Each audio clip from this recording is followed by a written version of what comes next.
Good day, everyone, and welcome to this webinar. Welcome, actually, to the second series of webinars by TradeMalta. We've had great feedback for the first series of webinars we brought to you in April and May, and here we are again in a situation which has not changed since then, but we are convinced and continue to be convinced that through these webinars we can do at least part of what we used to do even before. We have a series of 5 webinars. Today we're talking about market research and how can we do market research in this uncertain situation. Next week we have 3 very interesting software companies and their stories and how other companies can learn from their successes. Following that, we have a webinar on building resilient organizations, both public and private sector. That's also a very interesting discussion. We have a webinar also on the new Pan-African trade agreement and how that can mean new opportunities in Africa. And finally, we have an interesting discussion on Brexit and why that can mean a new way of dealing with businesses in the UK come January 2021. If you're interested in any of these webinars, please visit TradeMalta.org where you can register. The way we run these webinars is pretty simple. We will first have guests here in the studio. We will have a conversation with the guests. While we're having a debate and a conversation, you as participants can send in questions through the chat function in Microsoft Teams. We will take those questions immediately after our debate, which takes about 50 minutes or an hour. And the last half an hour, therefore, of the webinar will be taking your questions. Feel free to send any questions, any observation. No question is irrelevant in situations like these. The webinar will be made available on TradeMalta.org after the live session of today. And we also plan to send an interesting infographic to those participants who registered for the webinar. The series of webinars is brought to you thanks to our strategic partners, HSBC, as well as Studio 7. So thanks to both of them. As I said today, in our studio, we have 2 guests who have a lot of experience to help us deal with this interesting and important topic of market research. How can a company how can companies do market research in these uncertain times? We have with us Lawrence Amit, founder of Misco. Lawrence has a lot of experience in market research. His company has been doing market research for over 30 years. Lawrence is a fellow of the Chartered Institute of Marketing and has been involved in training and research in Malta for many, many years. We also have Morgan Parnis from Esprimi. Morgan also has been involved already for a number of years in market research, amongst others involved in the e-learning content that we have on the TradeMalta.org portal. So let's start the discussion of today. The fact is, companies are not traveling, company executives are not going to the usual places they used to go to meet other people. So how are companies, in your opinion and from your experience, developing new business in this new normal? I think, like most Maltese SMEs, we are resilient. So looking at some of the data which is about to be published by TradeMalta, had the opportunity of having a look at it recently, we can see that almost 2 out of every 3 in the study have adopted both social media. So they're looking online to find new companies to represent them, new suppliers to represent them, and going directly to the consumer, depending on what kind of operation they have. And 1 out of every 3 is more or less looking at establishing or improving further their current relationships to see whether they can obviously take more benefit out of the current relationship that they have with these current suppliers. So it's to be expected. I'm very curious to see what is the success rate of those new clients, of those companies that are looking for new contacts online, and the success rate, how it would compare with their traditional, which is very often would have been typically going to trade fairs and meeting them face to face. This is something that we'll be seeing as things evolve. but it's something worth considering. So companies, I'm not sure if it surprised you, but companies therefore are still developing new business as against trying to develop business with kind of old clients. They're still out there. I think the emphasis is clearly on generating new leads, because in certain respects, in certain markets, people will be like starting afresh in this regard because of the restrictions on travel. Even potential customers, their supply chains could have been disrupted by the pandemic, and therefore they themselves could be looking for new suppliers, and therefore I believe that any opening which is seen, it should be seen as an opportunity, in the sense that one doesn't really know where it could actually lead you, because very often it could lead you to some very positive results. Because the opportunities, I guess, in the old spaces are restricted, because there is the situation that there is out there. So I guess what you're saying is companies are, sniffing new potential opportunities, even if they kind of are perceived as narrow in this sense. Yeah. Obviously, there could be, in certain respects, increased competition from close nearby suppliers. In the sense that if we were to look at countries, look at a country, although there could be opportunities within that country, but however, the expectation is that suppliers who are domiciled in that country, because of the travel restrictions, could actually be at a slight disadvantage. Okay. So whereas before, for SMEs, especially medium-sized enterprises around the world was the oyster, no? So we could go anywhere. Now, obviously, suppliers are looking at what is clearly closer by geographically. Yeah, local, okay. Do you see this local kind of trend, Morgan? Is it something that you see from your experience? I think there's also an important distinction between those operations that are traditionally, their services already digital, so they're not restricted. And we've been seeing over the past decade more companies operating in software and in the digital arena that have been exporting. Whilst then there are the other traditional manufacturing companies who are restricted, as Lawrence is saying, with the supply chain and so forth, which needs to find new ways of remaining operational, successful. Obviously, we would expect that, like many other companies, even those that are primarily working locally, that their sales might decline or they're seeing already reduced orders in the coming months. But definitely, they, like any other company, cannot sit on their laurels, and they have to do something about it. Exactly.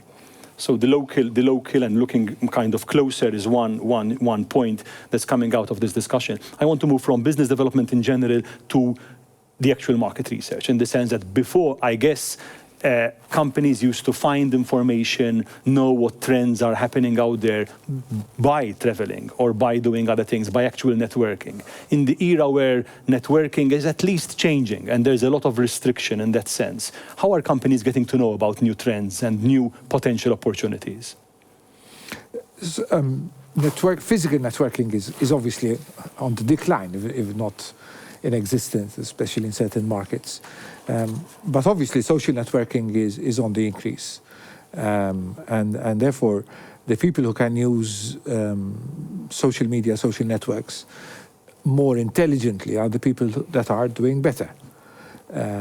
Because even from the customer viewpoint, from the market viewpoint, that is also their main of finding out who their new suppliers could be. So in this regard, I think there is a commonality of intent, whereby social media will now obviously become, the use of it will become more refined, will become more specialized, and therefore, in this regard as well, the quality of the presence of the social media by Maltese companies needs to improve over time. Some have already done it, some are doing it, others still have to start thinking about it.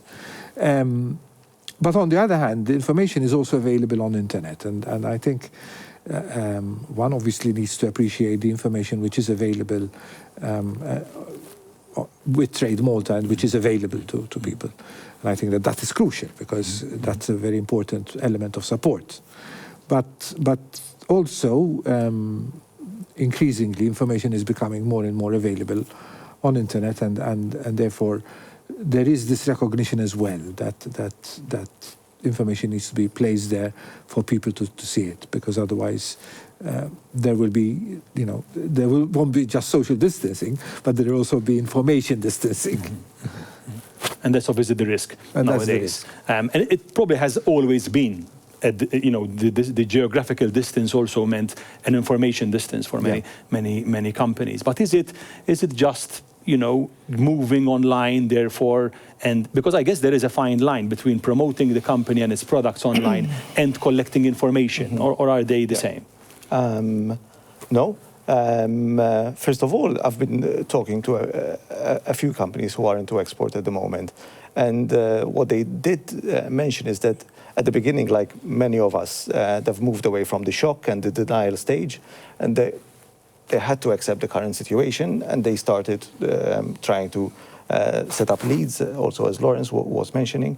However, not all have been equally successful. Okay. For example, those that tried to participate, so there are some who went specifically in doing marketing online, particularly through social media, and so far they haven't seen great successes necessarily out of, because I hope we'll have some time to go into further detail. You need to be very specific. The world is so big that you need to be very specific what you want and to target and who you want to target and so forth. But also, there were some that were trying to participate in the equivalent of what they know. So very often they've been extremely successful when they went to face-to-face fairs. So they tried to participate into similar online fairs. But bottom line, the experience is far from being the same. Participating in online fairs becomes almost very mechanical, because the interaction and the discussion is very often very missing in these online fairs. It doesn't come as natural and as easy. So whilst then those that manage to set up face-to-face calls, irrespective whether it's through Zoom, through Microsoft Teams, or whatever tool they find easy to use, those had a bit more or better response in this regard. But I think we need to go a few steps back. Also, like Lawrence mentioned, let us not only use the obvious tools available. I mean, most of us are now used to Google, so that is one of the places that you typically start looking for. But very often you find a lot of generic data and not very specific to what you need. However, there are tools from where you can get deeper, meaningful information that can be used, and at least on narrowing where you want to pursue further. And I'm sure we'll have some time to go through them. In fact, that's the intention, to go into the actual tools and kind of how to go about it. However, you mentioned something interesting: online trade fairs, and all the activities through which we're trying to replicate what we used to do before. I'm not sure, Lawrence, we have the same kind of experience. Some people like it because it's more to the point. You go to an online platform and you try to meet someone, which is what we always wanted to do in a normal trade fair. Other people feel it lacks the human connection. Any experience there?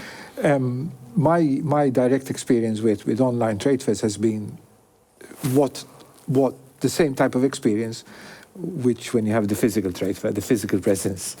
You could go to 1 million trade fairs unless you zero in on very specific targets. And that's the concept of market research, in effect. It helps you to focus on specific targets. It would be a waste of time and money. Online is the same type of experience. You may attend a number of trade fairs, but you get nowhere if you don't really focus on who you would like to meet, what sort of questions you want to ask, what sort of objectives you want to have out of that online meeting. which very often could be just the start of a relationship, not selling at all. But you don't go to a trade fair to sell.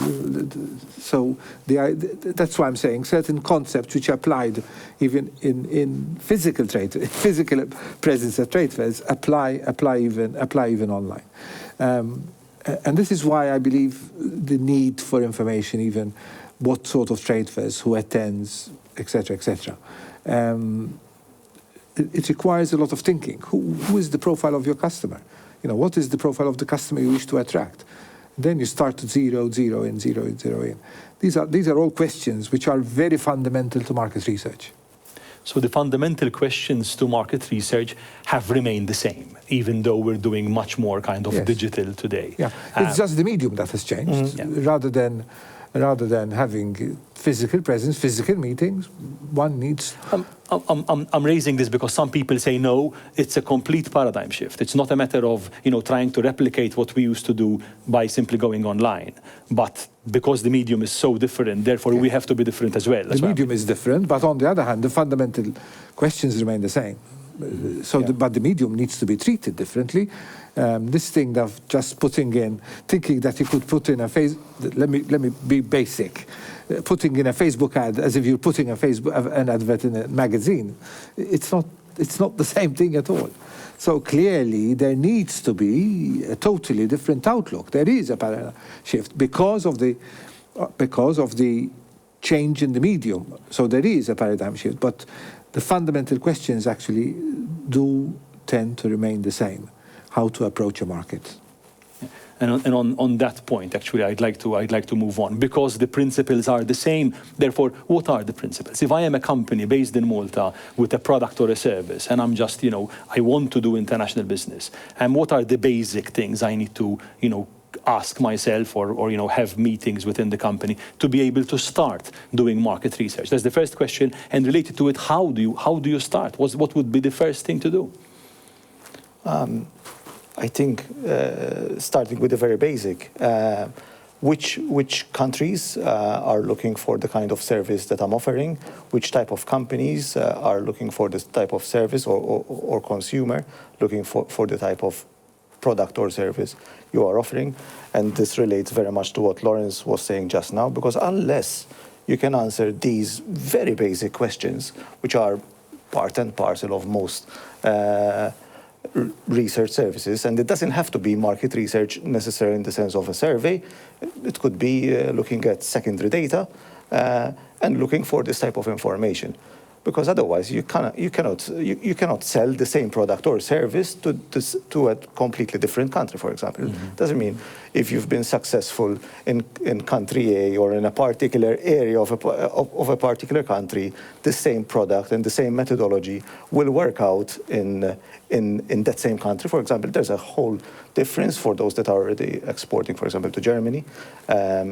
It's very different selling to Bavaria, to the rest of Germany. So these are all important aspects that you would typically learn through research. So let's call it market intelligence in a generic term. And once you have a good grasp of this information, and also market research and market information can also guide you, because you have a strong opinion of going into a particular territory. But after doing the proper research, you could also come up with the solution of saying, this is not the place to go. And that is an answer in itself. Way before you would have spent so much money in launching something that then only at a later stage you'd notice. It would be based on the wrong assumptions, like. Essentially, we need to keep in mind that any supplier, any company that has a product or service to sell needs to answer the question, what need am I trying to meet? So if I understand what need I'm trying to meet, then I start to create the profile of my ideal customers. The world is too big for people in Malta. Let's face it, and any country is practically too big for any company in Malta. If you just look at Cyprus, for example, it's twice the size of Malta already. So once one starts to talk of dimensions, one can easily get lost in any country. So clearly, one needs to focus. One needs to focus to identify those potential customers who would look at your business in terms of meeting their needs. And then it becomes also of even focusing geographically type of thing. So, because it's very easy, again, to do a bit like the fly, no? The fly flies all over the place, but never really does anything. As opposed to the bee, which goes on a flower and With a purpose. With a purpose. So one ends up really could really end up all over the place and do nothing and achieve nothing. And that is why it's not just a question of sending 1,000 e-shots, 2,000 e-shots, doing Facebook, whatever it is. It needs to be very targeted, very specific, with always what is the customer need you're trying to, and who therefore could be my target audience. But I think the issue with that, because you're right, in designing a whole market research, starting with the profile of the customer is a good way to start. But if you're new to a market, you don't have a picture, a clear description of who your target market is, what the profile of your customer is. How do you get that in the first place? Again, through research. Yeah. In other words, if I don't have a clarity in my mind as to who my target customer could be, I need to do research to identify. But I know my product, I know my service, so I know what should be the need that I'm trying to satisfy in any customer. Now, those needs demonstrate themselves according to different cultures. So they could demonstrate themselves differently, those needs in Western Europe as opposed to what used to be referred to as Eastern Europe or Africa or Asia, whatever country. So because cultures, different cultures. But on the other hand, I should know as a business what need I'm trying to meet for my customers. So then, with a bit of research, you can really start to identify who those customers could be. Yeah. Building a profile, I'm not sure if using like present clients or past clients, it provides an insight into what kind of the profile of my client. It depends. So definitely, we should already be talking to our clients. We should already understand. We know what we wanted to sell, but after some time, after building a relationship, it's important to understand why they continue buying from us. Right. So by understanding that, you'd understand why you are being more competitive, perhaps, than competitors, and what will help you actually sell more to these particular customers. I would like to go to a slide where we could actually look at some secondary data which is provided by TradeMalta. But before I go into the slides, because who are kindly prepared by TradeMalta, I'd like to mention something as well. So imagine you identify a particular country because you realize that in this particular country there's high growth potential for your particular product. So great, and so be it. And you think that this is the best approach. However, because you would have, I refer to what Lawrence was mentioning before, on profiling your customer, you also need to understand what kind of supply you can give these customers, because sometimes, for example, if I go on this particular example, so this example refers to a sugar confectionery, so basically just my example. Yeah, candy sweets. And okay, there it is. Through this type of data, you'd understand, for example, that the US is one of the key buyers of this particular product. Fine. But let's say I happen to manufacture this type of product or sell this type of product. But the kind of production that I am able to put together, is it enough to be able to approach such countries which require this massive supply? And this is why you need to research, and this is why you need to look deeper and dig deeper, because you might end up looking at on page 2, perhaps, because those are the type of buyers that would consider the type of supply that you can generate from Malta. Using this example, using the trade map over here through a tool which is already provided for free to exporters in Malta, this is the type of data that you'd be able to capture. So you'd be able to see the value by size, by country. So that shows how much of that product is consumed in a particular country. Correct. Okay. And if you dig deeper, then you can also look using these tools. I used it this morning just to test it again. And you can understand what is the untapped export potential. And then you can start playing with certain filters which make more sense to the type of product that you already offer, or to Malta specifically, because ultimately you need to consider a number of other factors to be able to export. So bottom line, what I'm trying to say is that there are quite a number of tools that are better suited, which are available to companies for free through these platforms, from where you can answer these type of questions. So when you're researching, for example, in this particular case, you'd know that the highest export potential was US, Germany, and UK. However, there's an untapped export potential in Libya, and so forth. So, and then you'd narrow in and look deeper and further on these type. Because this, I guess, answers the basic questions. Yes. You know, you need to kind of dig deeper depending on what that basic data would say. Yes, and in all fairness, it doesn't mean that these tools will provide all the information that you require, because otherwise neither of us would exist as an organization. There are certain things that you need to dig deeper, and then you'd partner with or research in that particular country to be able to answer your questions, because ultimately this is slightly generic. However, it's pointing you to a particular direction. And then, based on that direction, you can explore further. Thank you. Absolutely. One thing, these are great databases. You were using the ITC database, which essentially gives the consumption of products in all over the world of various products, and that's available for free at TradeMalta. What these databases don't do, whereas they help you to answer the basic questions, and that's the first thing to do after knowing the profile of your customer. They don't help you to understand, kind of get a feel of the market. I'd like to introduce Lawrence here, not because you're the veteran, I guess, in market research, but also because I guess planning and even planning market research very well, I guess would still be not complete if the feel of the market is not there. Yes, in fact, in any market research exercise, even if we're doing research about Malta, you need to understand the feel of the market. What do I mean by the feel of the market? I mean, I mentioned already cultures, different cultures. Different cultures mean you behave in a different way. If you behave in a different way, you look at products and services in a different way. You also should be looking at the feel of the market as in some very fundamental things, like, is this the type of market where you're expected to negotiate, you're expected to bargain? Or is it the type of market where sometimes they tell you, please give me a better price, because that way my margin is greater.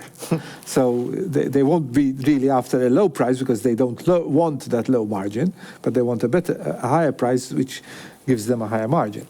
So you start to encounter these nuances. That's what I mean by the feel of the market. As I said, is it a market where you're expected to negotiate, in the sense that you start high and then you have to be prepared to go down on your offer, rather than go in with an offer and stick to it and justify it, and then they will trust you because you haven't played about with your price. The role of middlemen, the role of online buying nowadays. There are countries who we may consider to be more economically advanced than us, where the use of credit cards and the use of online buying hasn't grown to the extent as other countries. And we talk of, EU member states here.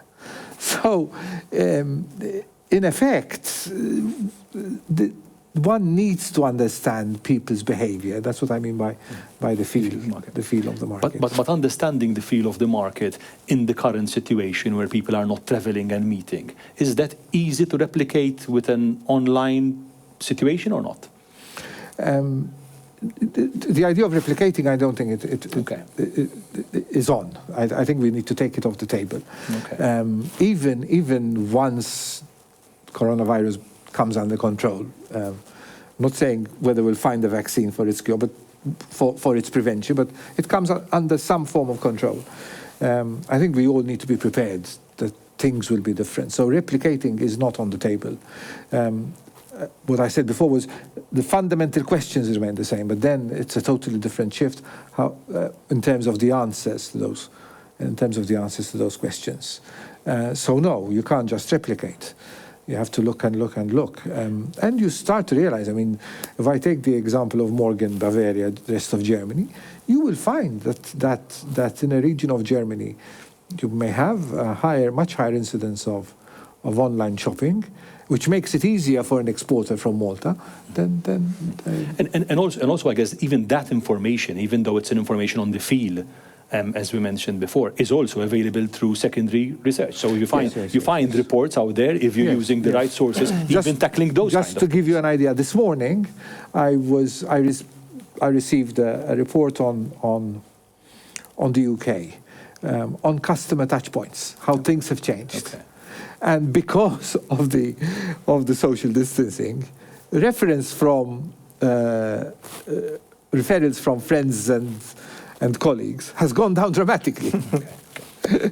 You don't meet friends nowadays. Yeah, and conversely, for example, among the younger age group who had reduced watching television, mentioned television to a greater extent. Okay. Now, I'm not saying that we should be advertising on television, but what I'm saying is this is how the market changes. Yeah. So that is why replicating isn't on the table at all, in my opinion. Morgan, you had a point. Yes, because you just referred to secondary data, which is also what we're looking on the slides before. But we also need to keep in mind that most of the secondary data was captured and recorded at a time when there was no COVID-19. So there might have been significant changes in those particular markets anyways, and the data you are looking at, to some extent, will not reflect, and this I will also then refer to what Lawrence just said, on the way forward. So, and this is then where you need to dig deeper, and this is where then primary research, what we do, becomes very important. Mm-hmm. Because this is then how you can get this type of information. Answer the real questions. Because I guess with secondary data, you're getting a general, you're checking if you're in the right jungle, essentially. Correct.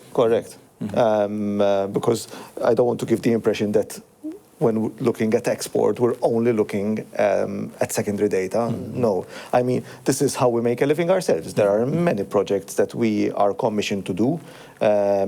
Sometimes when someone is researching how something would work out in Malta, and they come to us, they don't do it directly themselves because, first of all, we understand the market. We know most questionnaires in Malta, especially whether they're done, especially if they're done via telephone or face-to-face, tend to be answered in Maltese. Yeah. So they need a workforce, a team in terms of field work, which is local. Yeah. With online, when we do online research, there's a blend. A lot of people tend to reply in English, they're more comfortable. But anyway, bottom line is, you need someone local who understands that particular country to help you structure the research that you want to. And with the same token, sorry, I interrupted you there, Morgan. With the same token, is it wise or does it make sense sometimes for companies to kind of commission you guys or someone else on the ground to actually, answer the basic questions in the target market I'm interested in, given that I would have found some basic information on it already? Yes, I think I'm sure both organizations, because I know both organizations, would never engage in a particular research exercise unless they know that what they'll be producing in terms of data is valuable and significant. So if there are particular countries where one needs to run research, we'd definitely partner with organizations like us, with whom there is already a working relationship, and they could be the actual fieldwork team that would be running the research on our behalf. However, we would be leading the project on behalf of the local client, for example, who is trying to export. Exactly. I think I would put the answer at two levels. clearly, in order to do market research, there needs to be an attitude. I've found this in my 35, 36 years of experience in this area. And even before that, when I used to, in fact, work with the then Malta Development Corporation, doing export market research. It's a skill which you acquire over time. It's an attitude, not even an aptitude. It's an attitude which you acquire over time of looking for things, this hunger for information. So that needs to come in.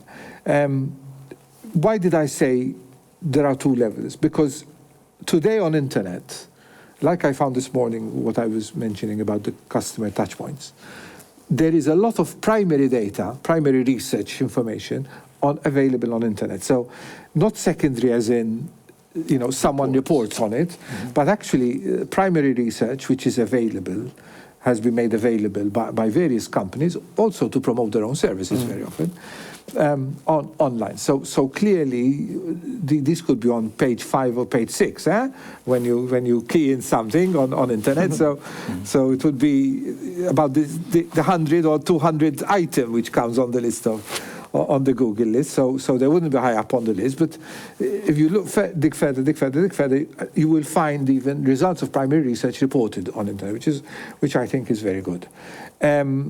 Then obviously there is the information which one would need to acquire directly from the market via other market research companies. And even there one needs to make a distinction, because if one keys in market research Germany, I can bet you anything that the first two names which come up would be a commercial company. are Kantar and Ipsos. Yes. But who we both work with. But on the other hand, you could very well should be looking for a company, say, in Munich, because that's your area of interest. It could be a boutique company who will then help to obtain the information more just localized and probably even much cheaper. I want to ask about how do we get to know about competition, for example. One of the issues companies are always concerned with, if I'm going to Germany with a product, I want to know what the local competition is like, and also what the standards and certification necessary in that country. How does one go about doing that? Okay. I think that's a low-hanging fruit to answer part of it, at least, from the following slide. If you could, thank you. So this is a continuation of that same product and service, so to speak, product in this case.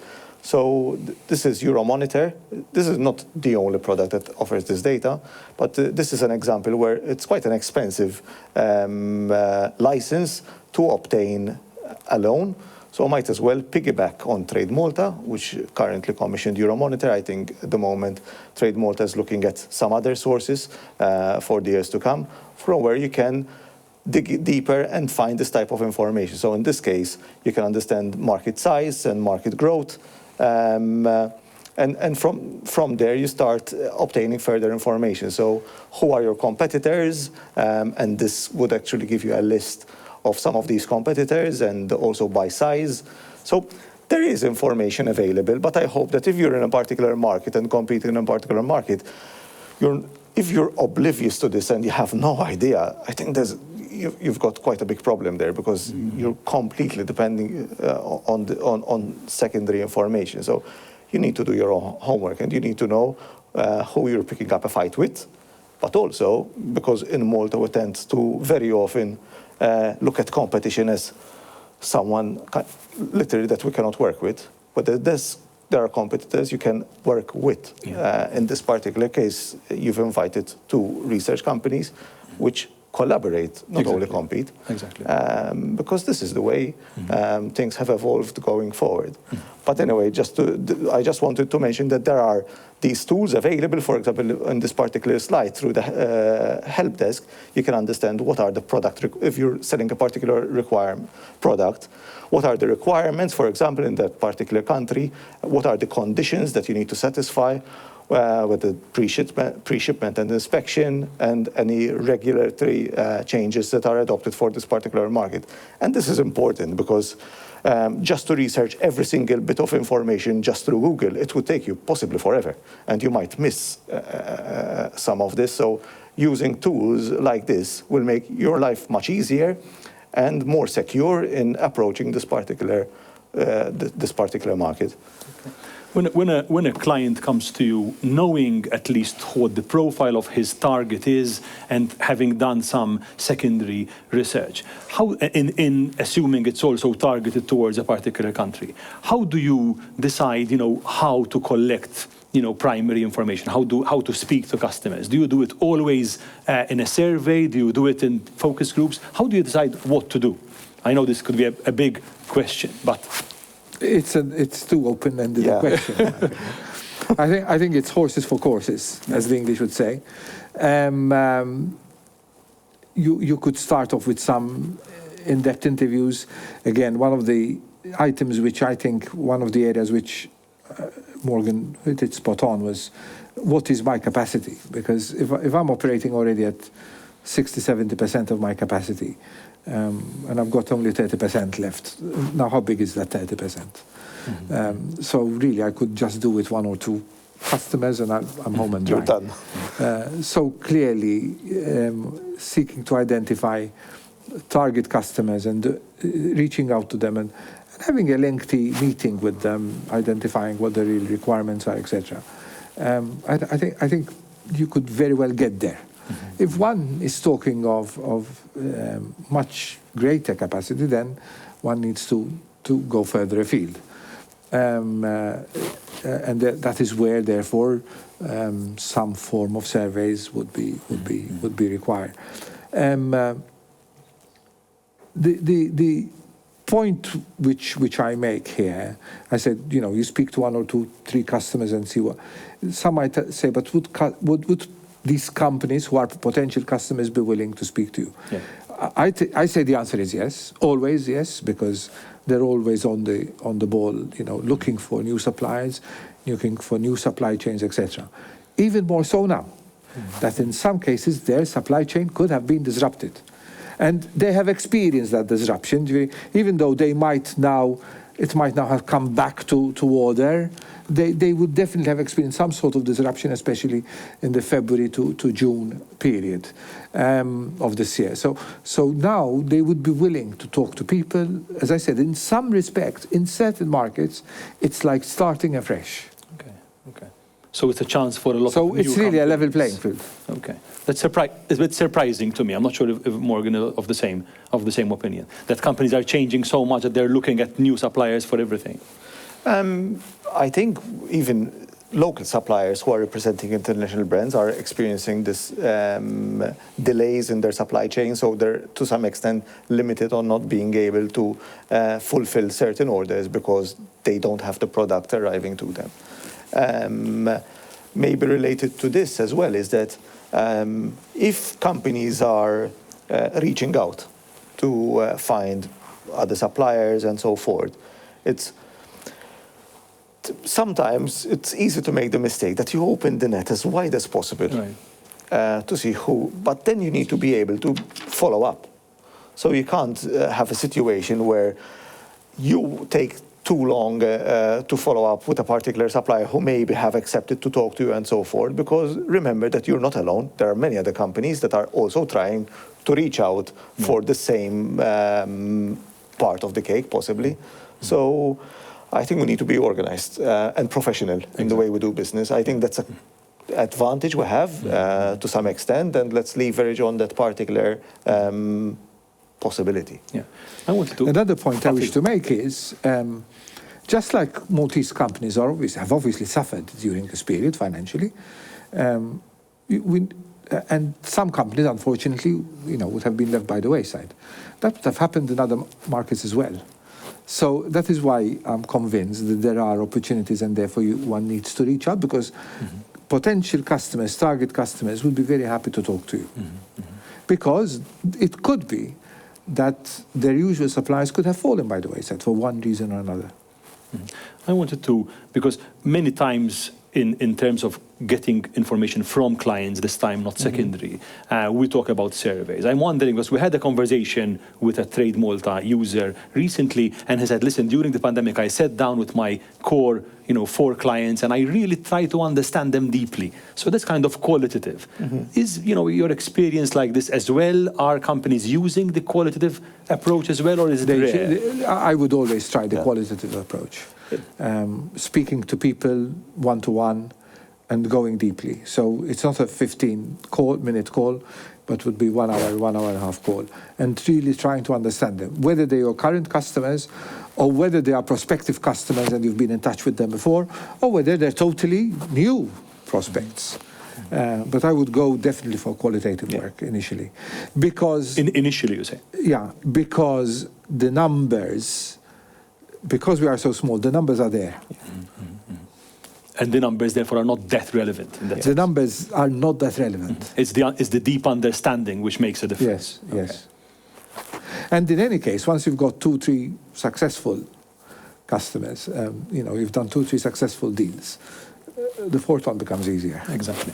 Before I give you over for a kind of a roundup from individually, I have one last question, and it's about the sources of data. Again, secondary data, when I'm finding reports on various countries, or I'm finding reports out there on the internet especially, how do I know? Give us some hints as to how do I know the quality of this source? Can I rely on it or not? Well, it depends. It depends who the publisher is. I mean, ITC is a United Nations agency, it's AAA, so is Euromonitor at AAA. I mean, Euromonitor has been around for so many years, for decades. And they've been producing this sort of information for decades. So clearly, the quality of the information that they produce is second to none. Yes, one needs to go to, ideally, start from EU sources, UN sources, World Bank sources. The more official, the merrier. The more official, the better. Or even information from the statistics office of the particular the country itself. So if one is interested in knowing what about Germany, about the statistics office of Germany, which is available, again, online, just as much as data from the National Statistics Office. So, but the more official, clearly, the better it gets. In terms of credibility. So, and if you're in doubt, ask. I mean, there are people at TradeMalta that would be very happy and willing to support you on making sure that the data you're looking at, if you're taking some important decisions and you're not sure about the validity of the information. Asking. I mean, each particular country that you're interested in has its own equivalent of our National Statistics Office. It has its own equivalent of Malta Enterprise, which are already supplying quite a lot of information specific to a particular industry within that country. So, yes, look deeper. I mean, if you look on Google, you'll find both generic information, which exists there to get more clicks, to generate more advertisement for that particular site, which sometimes it's okay to read about them as well, because you start getting some feelers, but you need to go for the official, yes. Absolutely. In this particular case. Listen, we have questions coming in already from the audience. However, before we go for the questions, please keep on, sending questions.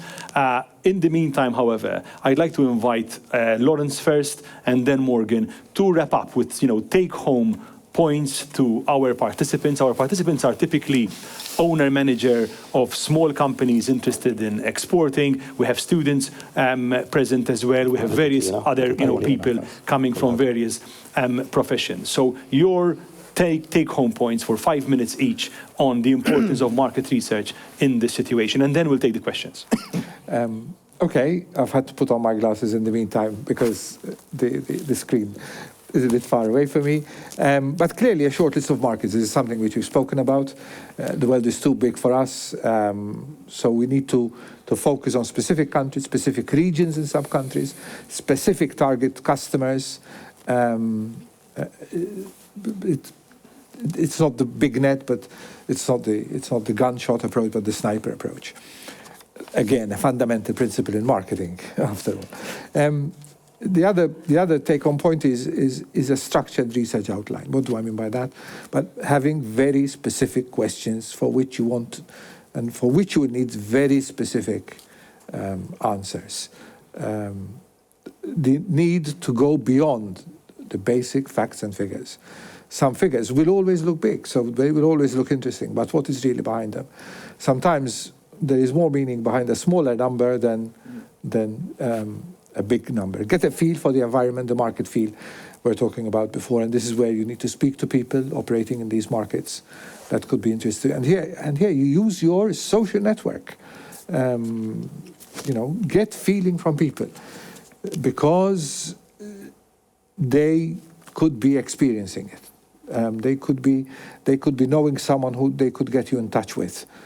So clearly, expand your network in order to understand more the qualitative elements of the market, and seek practical advice at market-specific seminars, so activities of TradeMalta, but also things which are available, again, on internet. Sometimes, I've attended myself seminars held in the UK, in other countries, the United States, China, Hong Kong, where you simply sit and listen.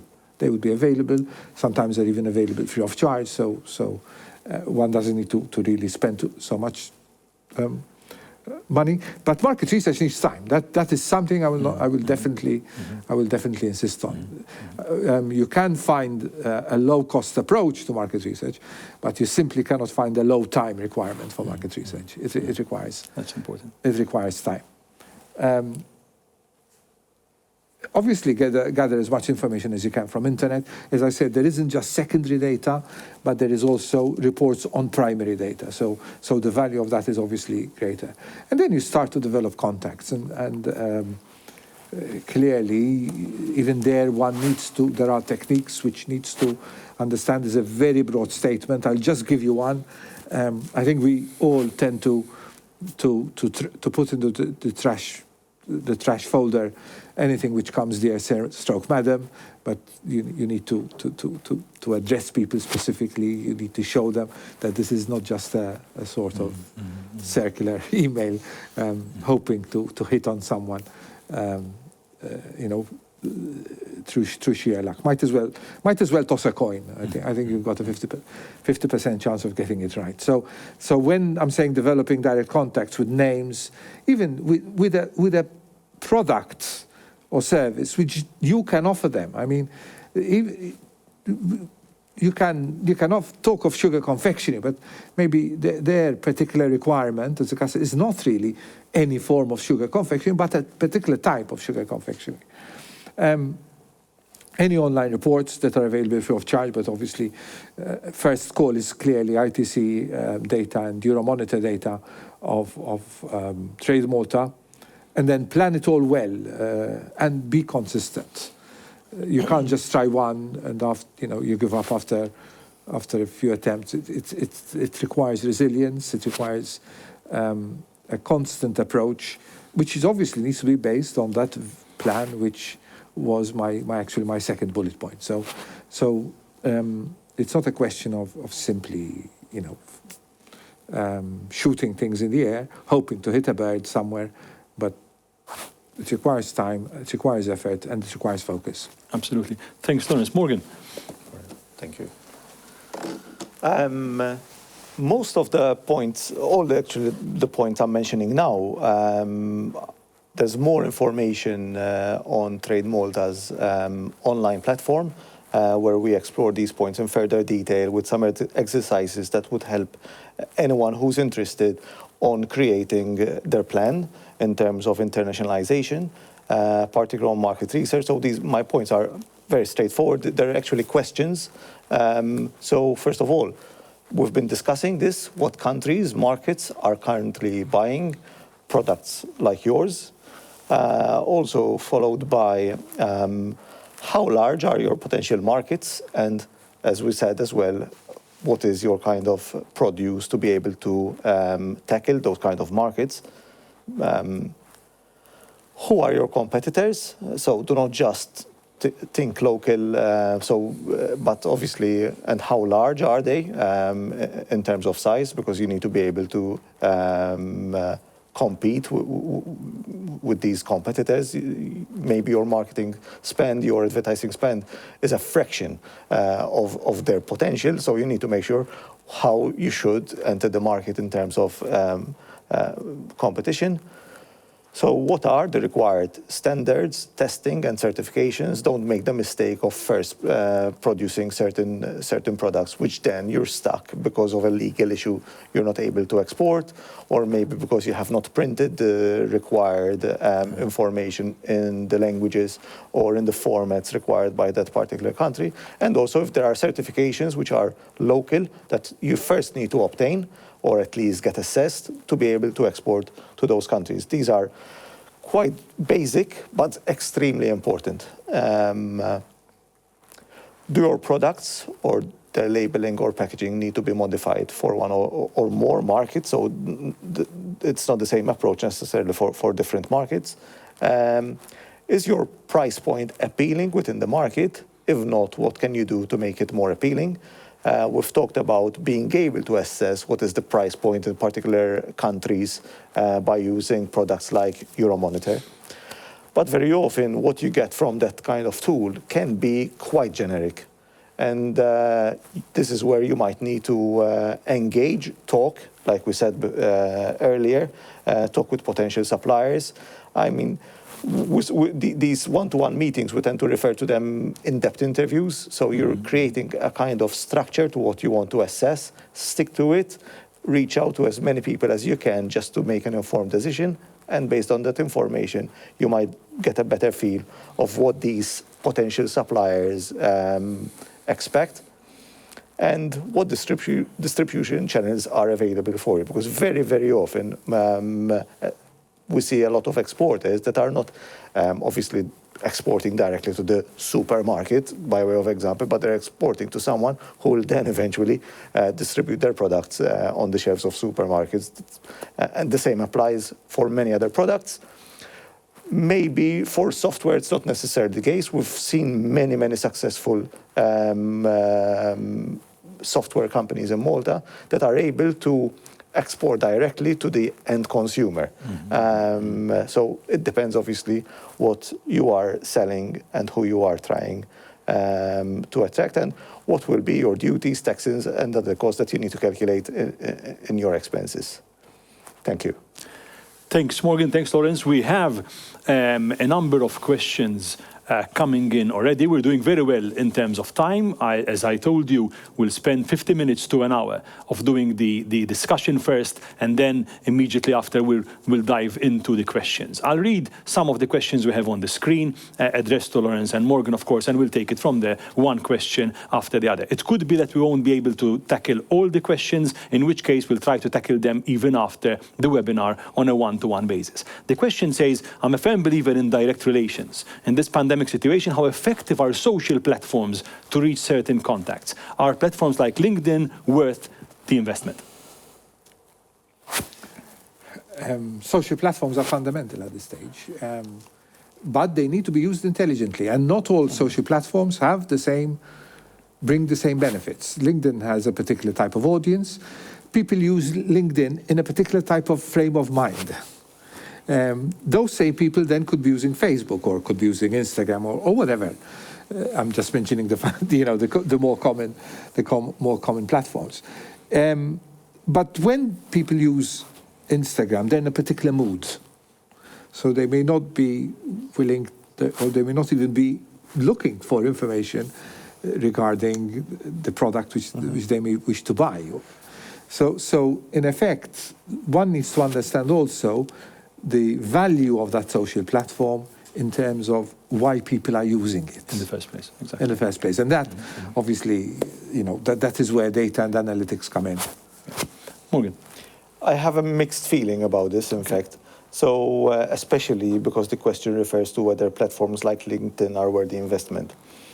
I think LinkedIn can help you sometimes to identify who is the particular person who's responsible to acquire your product from a particular company, but it does not mean that you should perhaps contact this individual through LinkedIn to then talk to him about it. So you need to do the homework and you need to grind and do the effort. Sometimes you need to find ways of perhaps reaching out through other social media. For example, sometimes it could be Twitter in a particular territory, which you would try to use because it is less tapped into as a channel than some other tools like LinkedIn, which can be inundated because if you're paying the additional fees on LinkedIn, you practically can reach anyone on it. That doesn't mean people will reply because they'll know or they might not be interested to use that channel to communicate.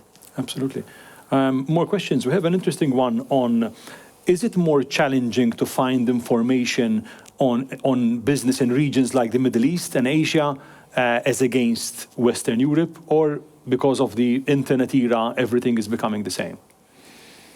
No, not everything is becoming the same, because the availability of information depends essentially on, I would say, on two things. One is the strength of the statistics office of that country, the government's statistics office, because the stronger that statistics office is, the more information is made available. Even UN data or EU data is dependent on the quality of those statistics offices. So that's one element. Two, there are some markets where collecting information is not that straightforward either.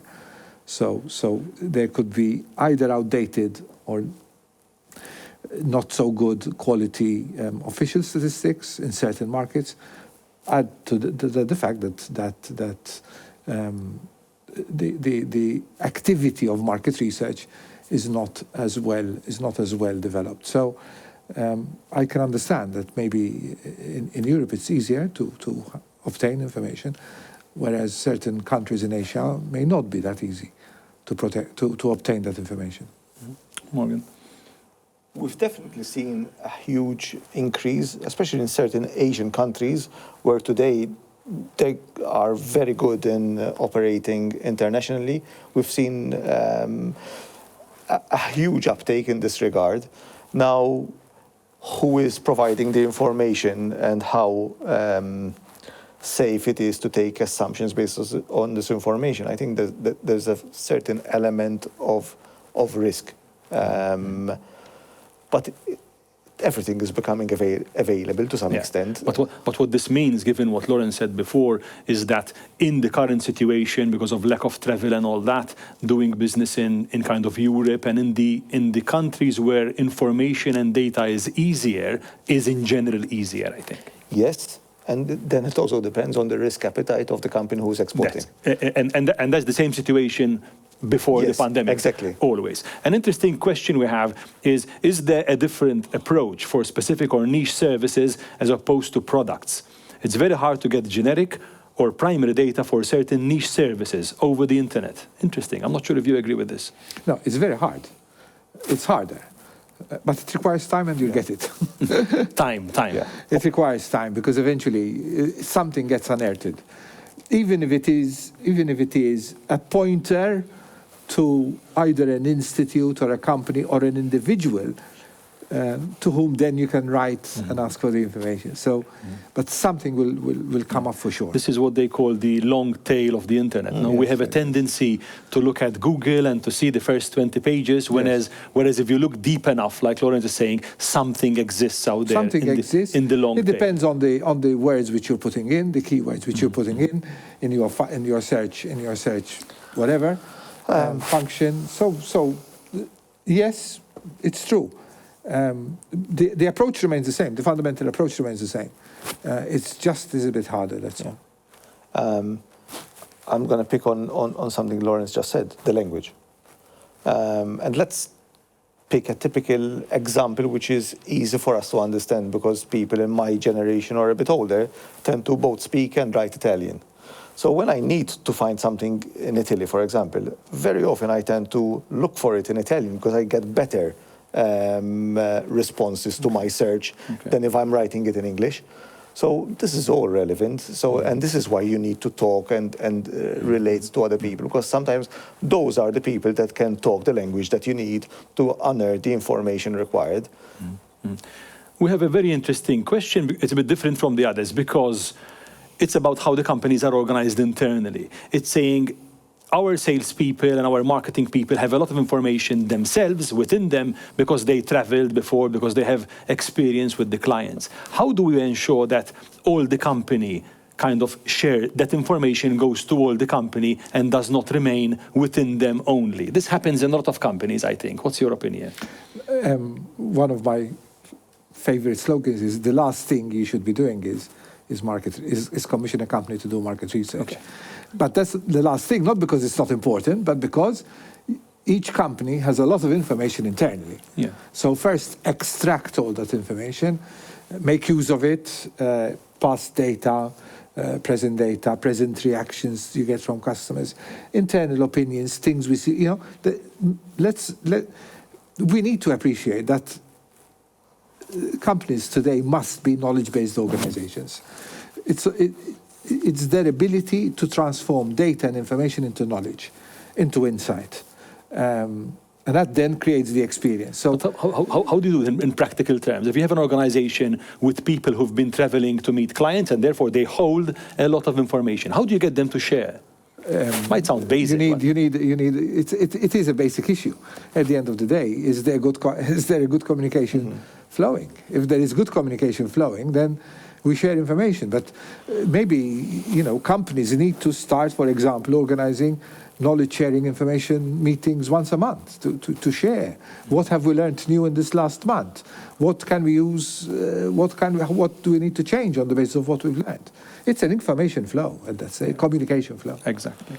Morgan? I think there's a bit of a problem if you still need to acquire to some extent. And if that's the case, then you need to change a little bit your operations. Because if you have already been capturing this information, you've been losing out already even on the normal, the pre-COVID situation, because salespeople or people who are in marketing, who are constantly liaising with these organizations, this is first-hand information that you have within the organization. So if you're missing out with this information, this is something that needs to be... You cannot even plan your market research. It's something that you need to tap into. In fact, in the training that we've created online, this is a key part of what they would need to start capturing, and using the phrase communication is key in this particular case. Another interesting question from a participant: given the current situation, do you still think it's the right time to carry out market research, or should we wait until the situation improves?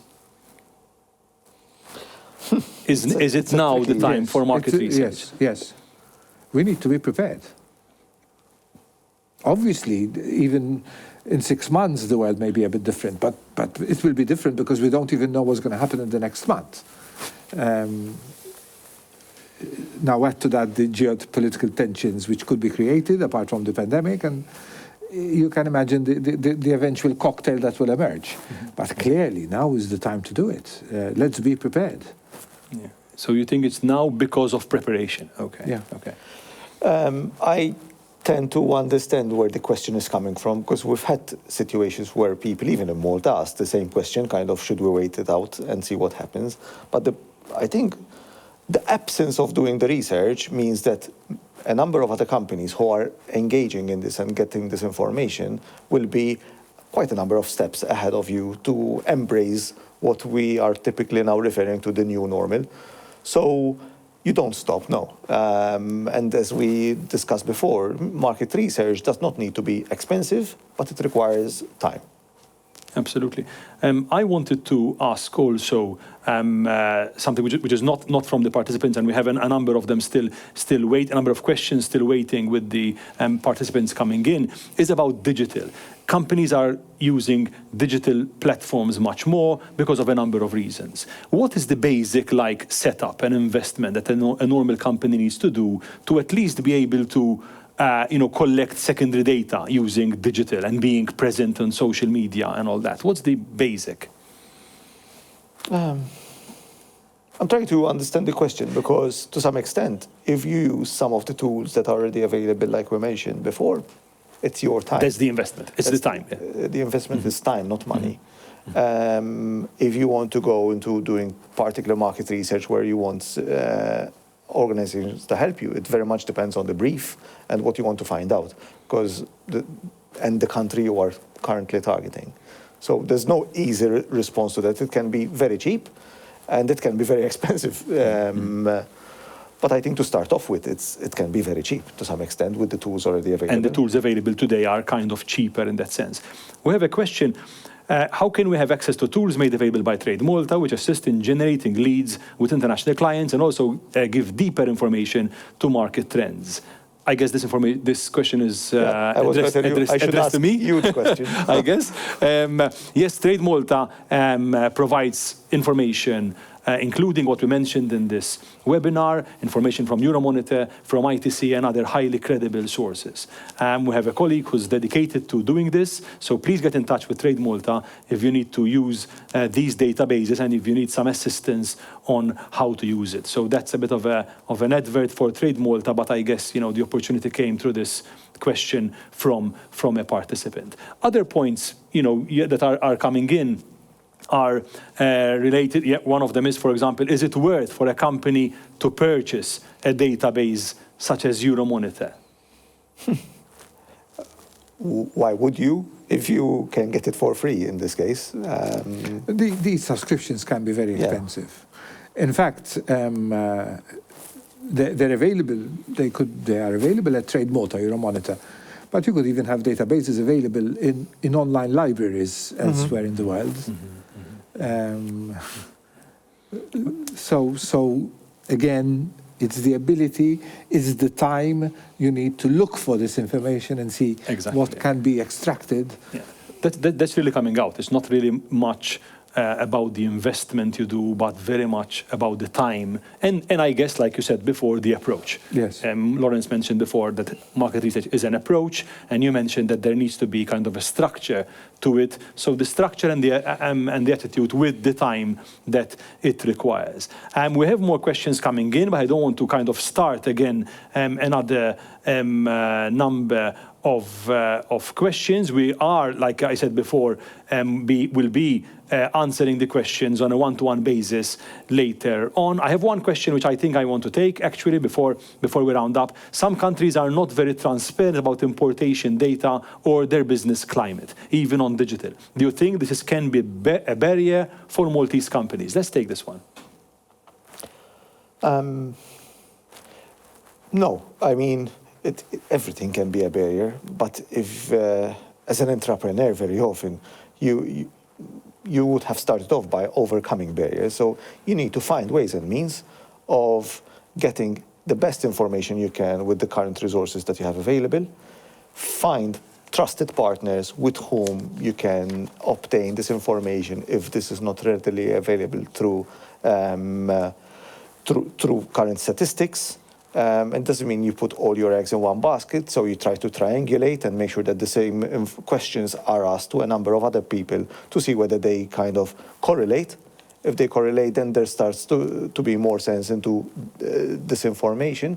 But you need to work hard in trying to, otherwise, if it's easy, everyone else would do it already.